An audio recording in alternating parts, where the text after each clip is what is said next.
एक बार की बात है। एक जंगल में किसी पेड़ पर कौवे का एक जोड़ा रहा करता था।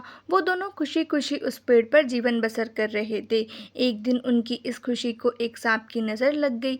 जिस पेड़ पर कौवों का घोंसला था, उसी पेड़ के नीचे बने बिल में सांप रहने लगा था। जब भी कौवों का जोड़ा दाना चुगने के लिए जाता, सांप उनके अंडों को खा जाता था। और जब वो वापस आते तो उन्हें घोंसला खाली मिलता था, लेकिन उन्हें पता नहीं चल पा रहा था कि अंडे कौन ले जाता है। इस प्रकार से कई दिन निकल गए।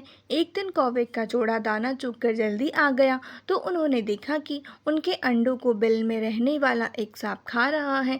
इसके बाद उन्होंने पेड़ पर किसी ऊंचे स्थान पर छुपकर अपना घोंसला बना लिया। सांप ने देखा कि कौवों का जोड़ा पहले वाले स्थान को छोड़कर चला गया है, लेकिन शाम होते ही दोनों वापस पेड़ पर आ जाते हैं। इस प्रकार कई दिन निकल गए। कौवों के अंडे में से बच्चे निकल आए और वो बड़े होने लगे।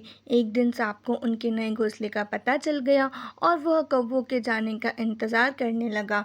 जैसे कौवा घोंसला छोड़कर गए, सांप उनके घोंसले की ओर बढ़ने लगा, लेकिन किसी कारण से कौवों का जोड़ा वापस पेड़ की ओर लौटने लगा। उन्होंने दूर से ही सांप को उनके घोंसले की ओर जाता देख लिया और जल्दी से वहां पहुंचकर अपने बच्चों को पेड़ की ओट में छुपा दिया। सांप ने देखा कि घोंसला खाली है तो वह कौवों की चाल समझ गया और वापस बिल में जाकर सही मौके का इंतजार करने लगा। इसी बीच कौवे ने सांप से पीछा छुड़ाने के लिए एक योजना बनाई। कौवा उड़कर जंगल के बाहर बने एक राज्य में चला गया। वहाँ एक सुंदर महल था। महल में राजकुमारी अपनी सहेलियों के साथ खेल रही थी। कौवा उनके गले में से मोतियों का हार लेकर उड़ गया। सभी ने शोर मचाया तो पहरेदार हार लेने के लिए कौवे का पीछा करने लगे। कौवे ने जंगल में पहुंचकर हार को सांप के बिल में डाल दिया, जिसे पीछा कर रहे सैनिकों ने देख लिया।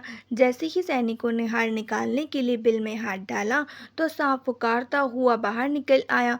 सांप को देखकर सैनिकों ने तलवार से उस पर हमला कर दिया, जिससे सांप घायल हो गया और अपनी जान बचाकर वहां से भाग गया। सांप के जाने के बाद कौवा अपने परिवार के साथ खुशी खुशी रहने लगा। कहानी से सीख। हमें इस कहानी से यह सीख मिलती है कि कभी भी निर्बल का फायदा नहीं उठाना चाहिए, साथ ही मुसीबत में समझदारी से काम लेना चाहिए। आज की स्टोरी बस इतनी ही। अगर स्टोरी अच्छी लगे तो लाइक शेयर एंड सब्सक्राइब करना बिल्कुल मत भूलिएगा। मिलते हैं नेक्स्ट स्टोरी में, तब तक के लिए थैंक्स फॉर वॉचिंग।